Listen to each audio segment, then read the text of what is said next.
अभी तो एक अंधविश्वास उन्मूलन संस्था का अध्यक्ष या महामंत्री खड़ा हुआ है। ऐसे लाखों लोग आपके देश में हैं, लाखों लोग आपके घर के आसपास रहते हैं। लाखों विवाद को जन्म देने वाले लोग जो हैं वो खुद विवादित हैं।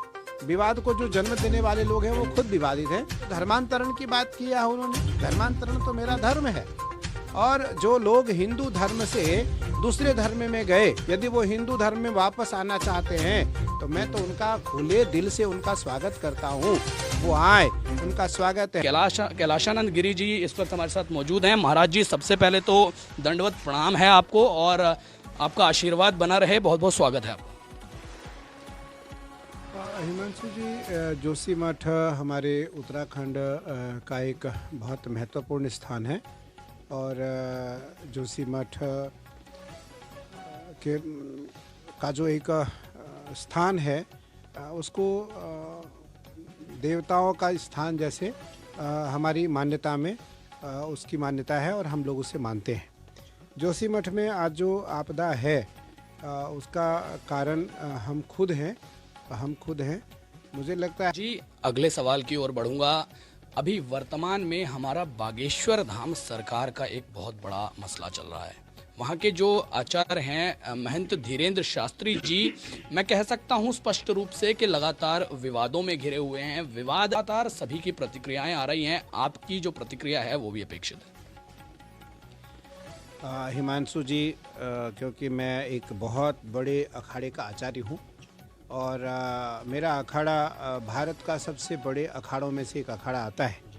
मैंने अभी तक बागेश्वर धाम के ऊपर कोई प्रतिक्रिया नहीं दी, लेकिन यदि आपने पूछा और मेरा ऐसा भाव हुआ कि उस पर कुछ कहा जाए, तो मैं इतना कहना चाहूँगा कि बागेश्वर, ये वो मेरा शिष्य जैसा ही बागेश्वर धाम का धीरेन्द्र शास्त्री है, और मैं उनके लिए इतना कहना चाहूँगा कि उन्होंने बहुत कम समय में 26-27 साल की उम्र में जो साधना का काल प्राप्त करके हनुमान जी की कृपा प्राप्त की है, जो भी चमत्कार हो, या वो नागपुर का रहा हो या नागपुर का कोई अंधविश्वास उन्मूलन संस्था का कोई व्यक्ति है। मैंने एक दिन देखा था, उसने कुछ चैलेंज किया।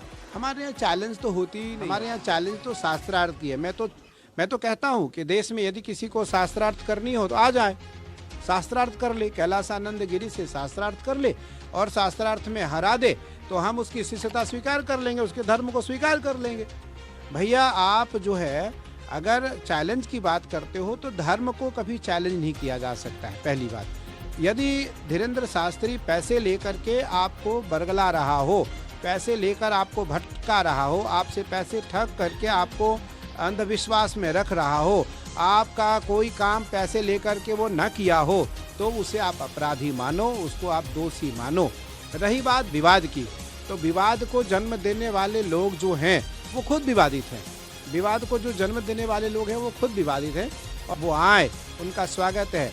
बलात् धर्मांतरण निसंदेह दंडनीय अपराध है, और इसके लिए मैं आदरणीय पुष्कर सिंह धामी जी से सीएम साहब से बिल पास कराया, कह करके कि जबरन धर्मांतरण देश में नहीं होगा, उत्तराखंड में कदापि नहीं होगा। शांति बनाए रखें, और आपको किसी भी प्रकार से व्यथित होने की आवश्यकता नहीं है। मैं आज पहली बार आपके माध्यम से बोला। कई दिनों से मुझे लोग इस बात पर घेर रहे थे, बोलो बोलो, मेरा मन नहीं था, मैं क्या बोलूँगा। मैं इतना ज़रूर कहता हूँ कि धीरेन्द्र शास्त्री जी, आप हनुमान जी पे छोड़ दो, और ये विषय हनुमान जी का है, ये विषय आपका नहीं है। आपके ऊपर बहुत बहुत धन्यवाद महाराज जी आपका। तो साथियों, आपने सुना श्री श्री 1008 कैलाशानंद गिरी जी महाराज को, जो कि निरंजनी अखाड़ा हरिद्वार के महामंडलेश्वर हैं। आप इनके कथनों व वचनों से कितने सहमत हैं, कमेंट सेक्शन में कमेंट करके ज़रूर बताइएगा।